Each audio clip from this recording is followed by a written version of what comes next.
Get ready. It's time for a Sermon Sketchnotes Community Member Spotlight with your host, Raven Henderson. Recorded live in front of a Facebook audience. This is your group, and we're about to meet yet another awesome person in our family. Community Member Spotlight starts now. Hello, everyone that's watching live and watching the replay. I'm Raven Henderson, your host and the Sermon Sketchnotes community. And Spotlight Craig Wilson. Hey, Craig. Hello. Cool.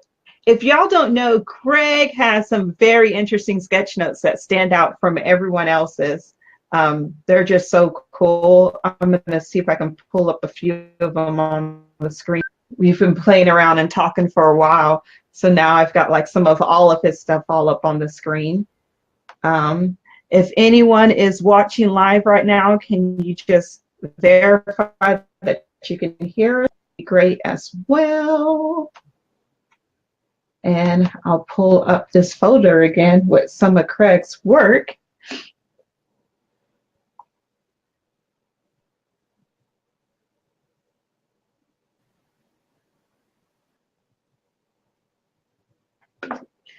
So these are just some of the sketch notes that Craig has posted in the Sermon Sketchnotes community. Craig, how did you get interested in Sermon Sketchnotes? Well, I've kind of always doodled in church ever since I was a little kid. I think I'm a visual learner, and I get a lot of imagery in my head when I'm listening to the sermons. And I guess as I matured in my relationship with the Lord, He kind of started speaking to me through some of the images in what I was hearing in the sermon.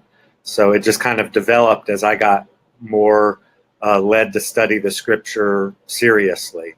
But it's something that I've always done. In fact, my mom sent me this card. I don't know if you can see it. And she kind of did the same thing. She's always doodling and doing crafty stuff. And you can see there's Bible verses and everything on here. And when I got it in the mail, I was like, oh, so that's where that came from. So I think it's partially hereditary. That's cool. That's a nice thing to inherit. Yeah. I love that. I just love the combination of the image in your sketch notes, whereas some of us just take chunks and put it together. Do you do this in real time or later on after the sermon process? It depends. I'm pretty, like I said a minute ago, intuitive in how I work. So generally speaking, I start off with a sketch, and then trying to think if I have my sketchbook here. Sorry. So I might start off with just a pencil sketch or a pen sketch, depending on my mood. So for instance, this is a sketch, I don't know if you can see it, where it's just pencil, and I'm starting to color in a little bit up in the upper left-hand corner there. But generally I start with pencil, and if I'm brave enough in the service, I'll start whooping out the watercolor. So over time, it'll get more developed. Sometimes I work on it for days or weeks.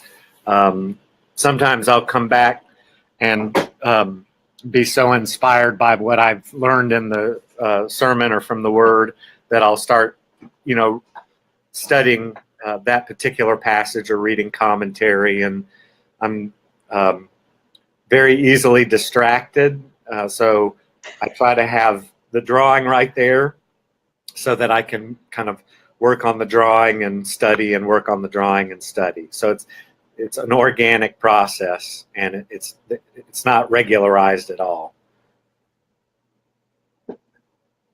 That's cool. It makes me think of Rob DeMeo, or is it DeMeo? Man, he taught me how to pronounce it I in our always group. Mayo. Right. Yeah, I love this. And yeah, he kind of big image to encapsulate everything. Uh-huh. Um, and Steven Silbert, who also spends a lot of time studying, going into each drawing, Yeah. versus someone like myself, I'm just kind of taking live notes as it's happening. Right. So I think that's really interesting. I've thought of applying it to the Sunday morning experience, but not to the individual Bible study type Yeah. experience. That's Yeah. really cool. And I'm really active, on days besides Sunday. I go to Bible study generally at least once a week, and then Wednesday service. So I'm drawing a lot, and sometimes what I do in the service, and I've started kind of pushing towards just using pencil in the service, but sometimes I just can't help myself to whip out a pen. But I do like move stuff around, so later it becomes more of a draw or a designing process, I should say, where, oh, the text is too crowded here, I need to move it over, expand, contract different shapes within the image to create more of an interesting balance, etc. And then lately I've also been trying to maybe take the sermon notes and do them on a larger scale, in oil or acrylic. But I think the thing that I really like about the sketch notes is the immediacy of it. When I get into painting with oil or acrylic, I immediately tighten up, and it's really hard for me to get the freshness that you have in that smaller scale. I've got an hour or two to finish this. I think sometimes I even overwork the sketch notes, so I'm trying to discipline myself to, okay, I'm not going to spend more than 2 hours on this. And this sermon sketch notes community, I sometimes ebb and flow in my persistence in posting, and I need to be a better steward of that, because that's kind of like, okay, I got to get it out there for the folks to see. So that might help in restricting my time a little bit. Yeah, I haven't been that avid of a poster, even though I'll have notes in my notebook, but not posting them. Yeah. You talked about oils and paints and acrylics. Can you tell us more about your, because it's much lean. Well, you dropped out there at the end, but I'm assuming you're asking me to show you the types of materials I use for the sketch notes. Yeah, that and your artistic background. Oh, okay. So because yeah, I started off studying. Well, I have my master's degree in fine arts. I studied at the University of North Georgia in Athens, Georgia, for my undergraduate degree, and then I moved up to the University of Maryland in College Park, which is just outside of Washington, D.C., and that's where I completed my studies.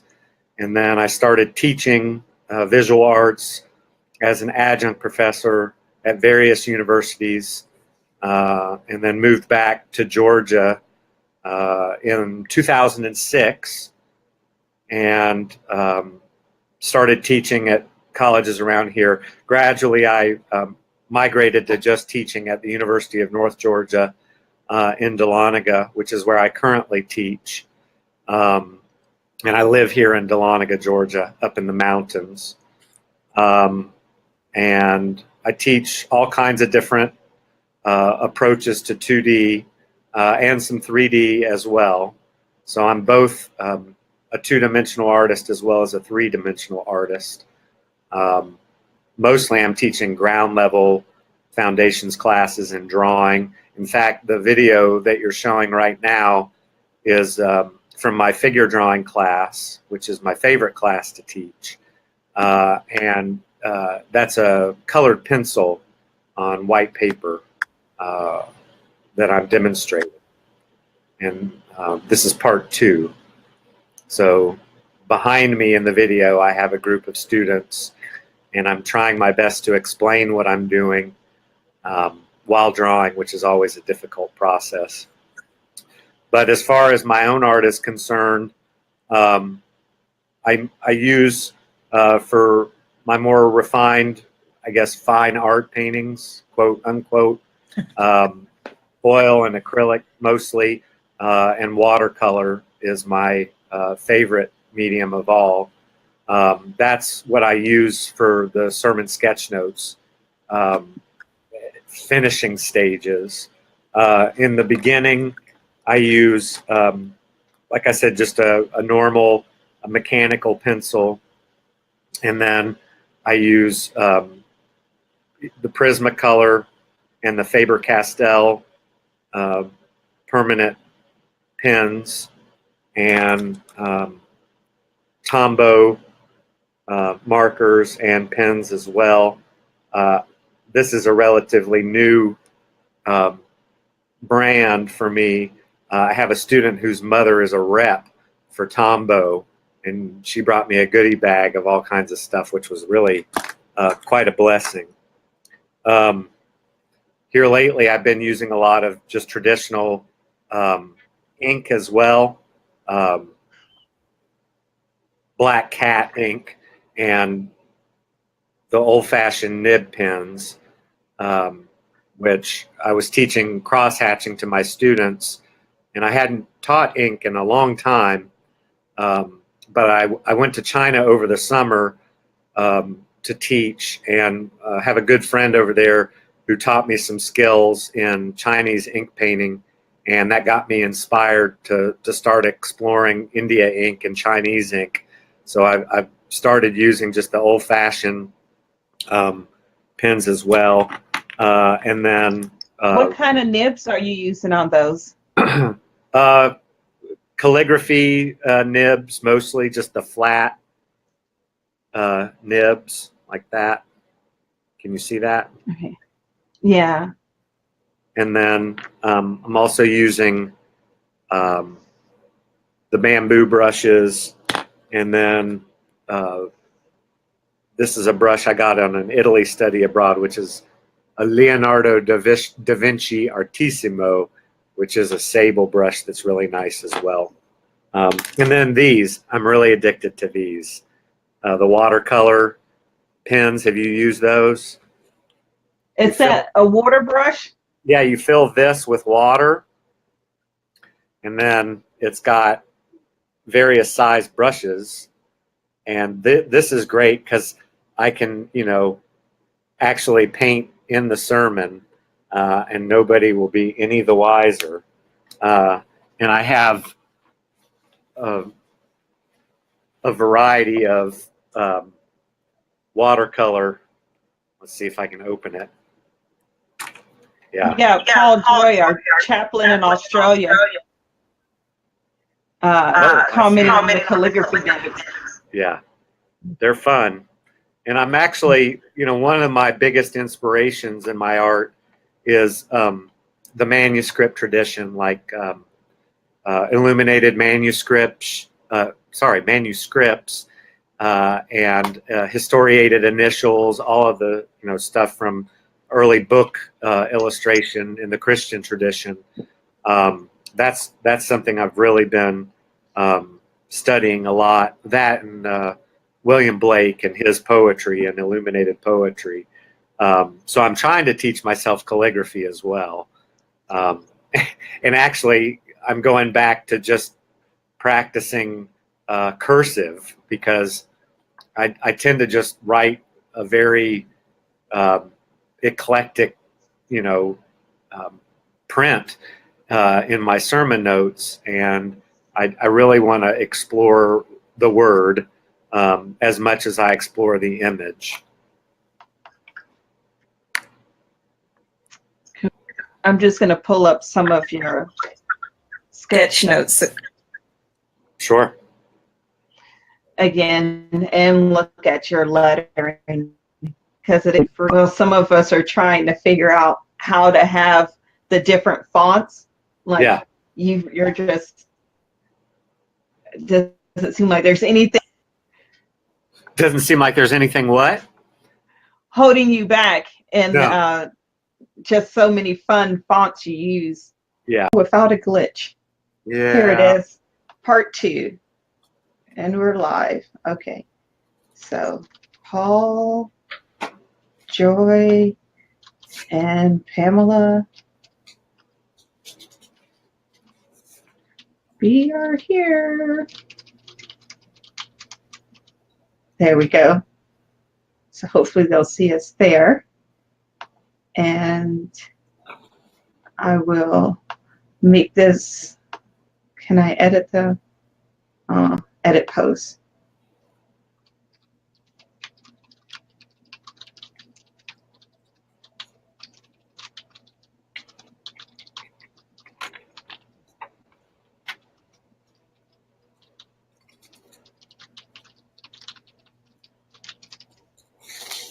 All right, and I put a note on there that part 2 is separate.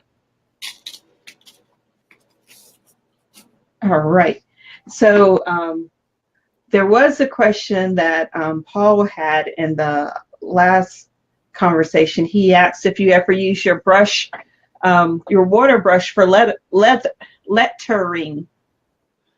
I use it to fill in the letters that I've created with pen, but I haven't really explored using it as a lettering tool in itself. And I think one of the things that I don't know if any of the folks will resonate with this, but I have artist guilt about certain practices that I have. Meaning that there are certain things that I know I shouldn't do, or there are certain wishes that I had about what I could or should do. And one of them is I tend to be very linear in all of the things that I do. I think maybe growing up watching cartoons and always having a black outline around everything is stuck in my head, you know. So I'm trying to work myself into doing things a little bit more with implied edges or implied lines instead of actual lines. So just contrast instead of outline, and that would include lettering. But I just have this habit and this urge all the time to put a nice big black outline around everything, which, sometimes I'm just like, oh, I'll just keep doing it because God kind of put that in me, to be that way. And if I try to back out of it and do something just because I appreciate it in somebody else, it may not necessarily be right for me. I guess that's a really long answer to his question. Yeah, I know. Oops, didn't want it that way. There we go. Paul comes from a calligraphy background, Yeah. And even he's got a really cool video. I hope he'll put it in the comments or post it on the page about how he switched from his dominant hand to practicing with his non-dominant hand. And it gave him a real appreciation for learning again a skill I don't want to put words in his mouth and say that he took for granted, but just relearning like all the intricacies of something that he had developed over time. And I think the same can be said about lettering and outlining and other things that are just typically us. And it's part of our style. Like, it's so crazy. Sometimes we look at other people, like I can look at your work and be like, oh, this is Craig's work. This is Craig's style. And then I could like try to mimic it or think, man, why don't I have a divine style? That was that was weird. I tried to say, I said divine, and I think it is both. But Well, no, that but I would concede that point, because I think that our experiences, everything that we do, everything that we watch, everything that we hear, everything that we taste, it goes into our bones. And a good, for instance, is I really appreciate artists whose work is very, I guess, neutral in its palette, or very minimal in its palette. When I see work like that, I just love it. But I cannot do it. It doesn't matter how much I sit down and discipline myself to mix more subtle color, or browner or grayer colors. I just have a really hard time doing that. I think boldness is part of my style. And at a certain point, I tell my students this: you have to accept who you are, and accepting who you are means both, the things that you're good at, and the things that you wish you could change about your approach to art making. You're an accumulation of success and failures, of abilities and limitations. So I think that if you don't learn to accept that, you're miserable. And I was miserable for a very long time.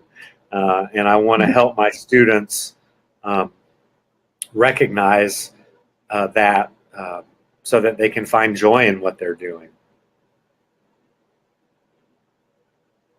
sweet. Sorry, I like that. I'm not ready to move on because it's something like we have to like constantly be told. It's hard to even just tell ourselves that. Yes.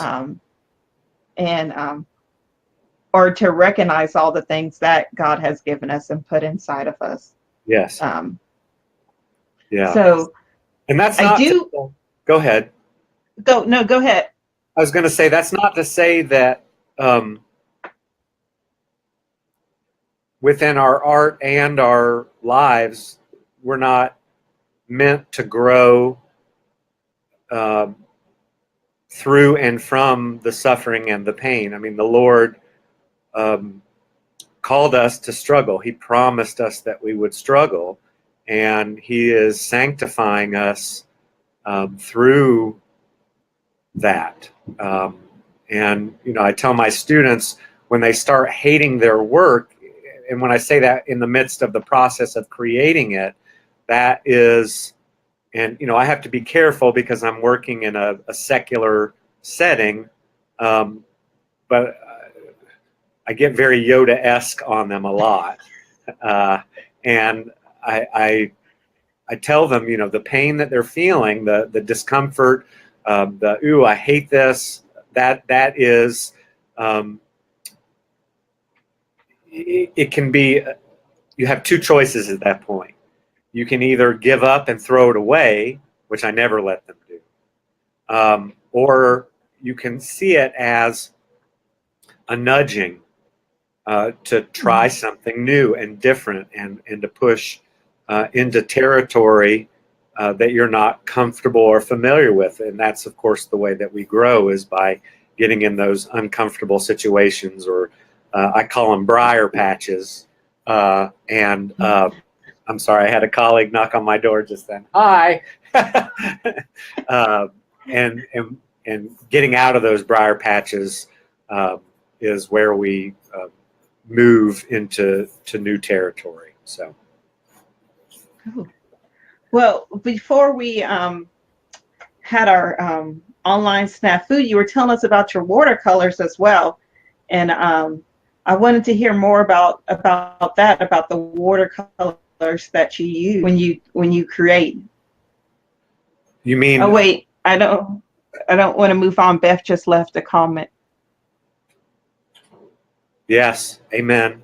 Sometimes the storms come to clear the path for us. Yes, absolutely. Thank you, Beth. Yeah. You showed a watercolor palette. Yes. Can you tell us more about those watercolors? Because that's not a Crayola watercolor palette you've got there. Well, I have a bunch. I'm a collector. I love collecting stuff, especially small portable stuff. I use a lot of different brands of watercolor. Let me see. The Koi watercolor set is another one that I use, and it's smaller. And then I have a really tiny Winsor & Newton one that I thought I had here, but I can't find it for some reason. Does it look like this one? It's smaller than that. It's smaller than this? Yeah, it's like really. Oh, here it is. See? Little tiny Okay. thing. And these have like boxed, or what do you call it? Like the little tray. Yeah, the tray watercolors. That other one, do you use tube watercolors for it? The bigger palette? Okay. Yeah, so this is a Lowell Cornell palette that I bought at Hobby Lobby, and I just filled it with watercolor and let it dry. When I was in China, a friend of mine that I met there they love giving gifts in China, and he gave me this little set. It's called a Splendy, and I don't even know if they make it in America. But this one's really nice because it's sealed.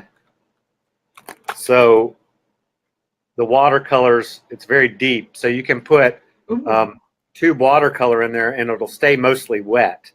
And then the bottom has this little palette that can rest on top.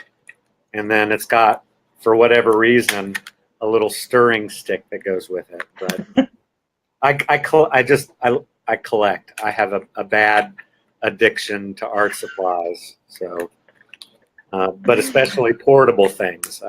Portable Bibles, portable watercolor sets. I do a lot of hiking and stuff, and everybody's like, you're mobile everywhere you go, because I've got basically a whole art studio in my bag that I carry with me everywhere, because I never know when the bug is going to bite me. But like, I use a Pentalic sketchbook. That's usually what I carry with me. And let's see. I'm not familiar with that brand. Yeah, Pentalic, it looks like a moleskin, but I got it on Amazon. So there's one in process. And then I found another nice little one that I haven't started using yet. I'm not sure what it's called. Oh, hand dot book. And it's square and different formats. And then, I got one more the other day too. It's called Field Artist. And this one's really nice. It's only 4 inches by 6 inches. And it's got actual watercolor paper in it. So I'm going to try experimenting with it next time. But the main one that I use is 6 by 9 inches. And then when I think, I don't guess we mentioned, I have a show coming up in Richmond, Virginia at the beginning of April, and they're going to be showing about 12 of these sermon sketch notes. So I started disassembling the Pentalic book to take them out so that I can frame them, which is nerve-wracking. Sort of. Well, oops, not that one. All right. I've pulled up your website here. I want you to tell us a bit more about your work that's going to be in this art show. Yeah, so I have 12 pieces that are sermon sketch notes. I call them illuminations instead of sketch notes, because, like I said earlier, I'm fascinated with illuminated manuscripts from the medieval era. So I'll be showing about 12 of those, and then I'm going to be showing some smaller watercolors that are landscapes, some printmaking that I have, 2 larger paintings. I think the one that you saw earlier on the website from the woodpecker painting that I have there on the front page. Yeah, that one. That one's about 6 foot by 4 foot or so. And then some of my sculpture as well will be on view. And it'll be on view the whole month of August. But the reception or the opening is April 5th, or that Friday. That, I guess, is that the 5th or the 6th? I can't remember.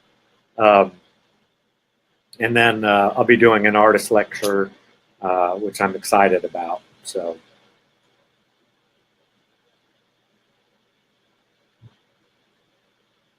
Yeah. I was slow on the draw there. We got Beth and Katja asking for your website address.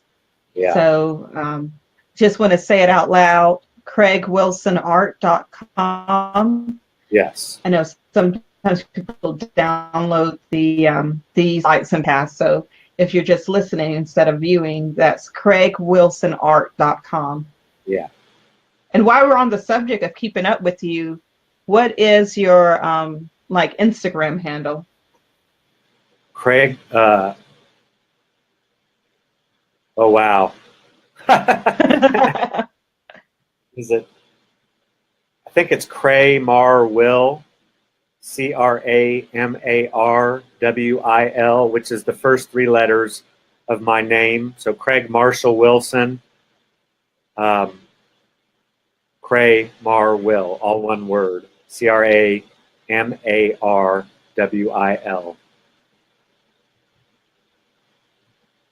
You'll have to tell me if that's correct. If you're looking it up.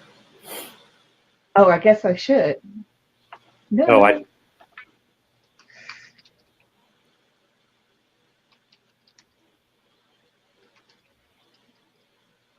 Do I spell out Wilson? No, I don't. Yeah, it should just, there it is, yeah. Cramar Will, CramarWil. Cool. I love that you post these videos and we can see the work happen. Yeah, they're lots of fun. I really enjoy the time lapse. It's interesting. Something about watching yourself work is, I don't know how to explain it exactly. It abstracts you from the process. And I'm not really critical of what I'm seeing. I'm just like, what is happening? How, and I don't know how to explain it without sounding like I'm narcissist looking in the pond at myself, because I'm not experiencing a sense of, wow, I really like what I'm doing. It's just, it's almost like you're out of your body watching yourself. I think that's closer to what I mean. It's like an out of body experience. And it actually reminds me of an interview that I saw with Henri Matisse, where they filmed him, and he said, I saw my hand moving and I didn't have any memory of my hand moving. And that's kind of the feeling that I have. I don't realize what I'm doing. And that's kind of an interesting sensation, and it's helpful, but I'm not exactly sure why it's helpful. Other than maybe I'm a little bit more accepting of what I'm doing. Because of it, I'm not as annoyed with myself, maybe.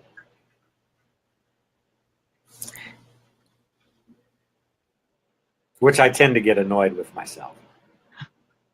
And I have to remind myself, now remember what you told your students. It makes me think of like a sports player. Like how when you well, I'm not a sports player, so I'll just stick with what I know. Like Right. silks, sometimes they'll record me on the aerial silks, my instructors will, Yes. to help me see where all my body is moving. Because in the moment, focused on different things than like what my right leg is doing.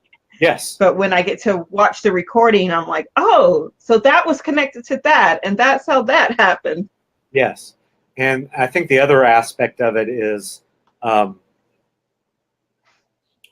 have a tendency, and I think a lot of artists do, where you get to a point where you question, am I done yet? And then you step over the line, and then you ruin what should have been put to bed. And I think that when that happens and I have documentation of it, I'm able to say, okay, now I recognize where I need to stop next time, which can be helpful. So your pastor's wife on here, see, your church's first lady, has said Craig does amazing work. So, what is the response you get when you share your sketch notes? Like, have you? Go ahead. Everybody's very supportive of it. They encourage me. I think one of the most common things that is said is you should do a devotional book, like a coffee table devotional book, where you, because I also write a lot. Writing is very important to me. So I'm thinking about, maybe having the image on one page and then my verbal or literary interpretation of that image on another page, and maybe like a coffee table style book that can be a devotional. And I'm also interested in writing children's books as well and illustrating. That's something I've got on my radar for the future, though. I haven't really had time to. I've started a story, but you know how things go. You have too many pokers in the fire sometimes, so sometimes nothing gets done. I don't want to forget this. Beth asked again for the information on the Richmond, Virginia show. Yeah, so that's the first week in April, the first Friday in April, at a gallery in Richmond called Gallery Edit, EDIT, Gallery Edit. And Gallery Edit is connected with a missions organization. It's really an interesting model, and it's right in the Arts District in Richmond. And that first Friday in April is the first Friday event. Every month they have a gallery crawl, and this gallery's on that crawl, and it's a Christian gallery, and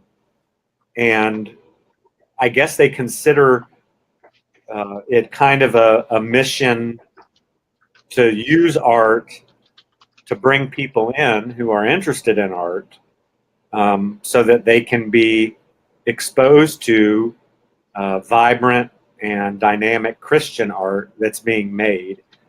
Because I think one of the misconceptions about Christian art is that it has to be very illustrative or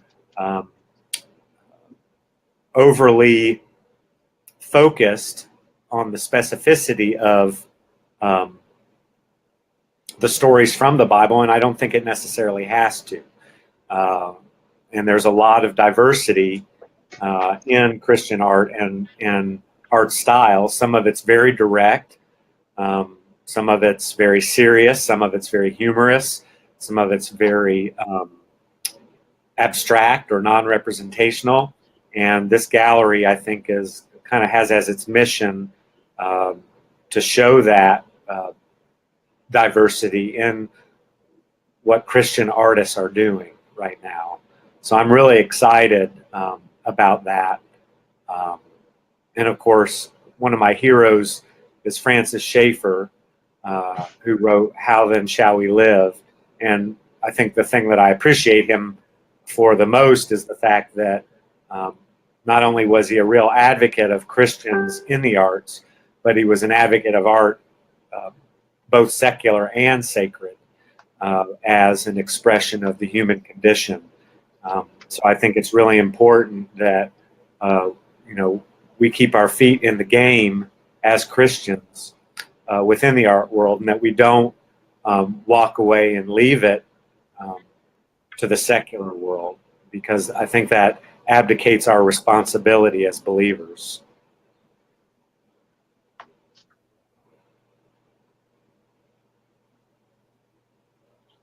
Sweet.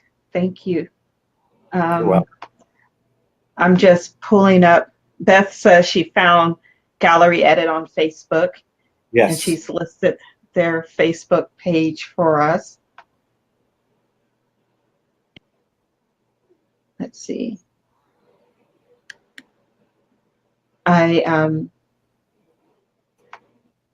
Before we sign off, because we're close, it doesn't feel like it's already been an hour. And and we talked for a good 45 minutes before it got started too. Yeah. But I just want to thank everybody for showing up and everybody that's watching on the replay. And we know that we can keep up with Craig and find him at craigwilsonart.com and on Instagram at CARMARWIL. Yep. And that if you're not already following him as an individual on Facebook, like his private Facebook page or his Instagram, you're missing out on some really cool time-lapse videos of his work in progress. If you're anything like me, you're fascinated by someone that can put together so many layers, and it's sweet to see those layers come together in the time-lapse videos. So if you have any last-minute questions, ask them now. If you are watching this as a replay and have questions for Craig, you can contact him directly, or you can tag him when you comment on this video. Yeah, and that way, yeah, he'll see that you've commented after the live video is ended. Coming up over the next few weeks with spotlight interviews, we have Ross. Ross, I'm forgetting your last name. Ross Boone of Raw Spoon. Maybe that's how I need to remember it. He's an illustrator, does great things, and it's being showed in Atlanta area. Man, we need to have a Georgia meetup. We got a lot of folks around Georgia. Yeah, absolutely. Who am I forgetting? Natalia. Let me see if I'm saying this right. Natalina. Okay, I'm not going to butcher any more names. I'm just going to make some more invites for the different events coming up, because I think the next 3 weeks we're back on roll again of doing the spotlight interviews and getting to meet everybody in our community. I've been missing it, y'all. I've been feeling the weight of putting together some of my own projects that I'm behind on, but realize that I do get a lot of energy and motivation out of interacting with everyone in our group, and I hope you do too.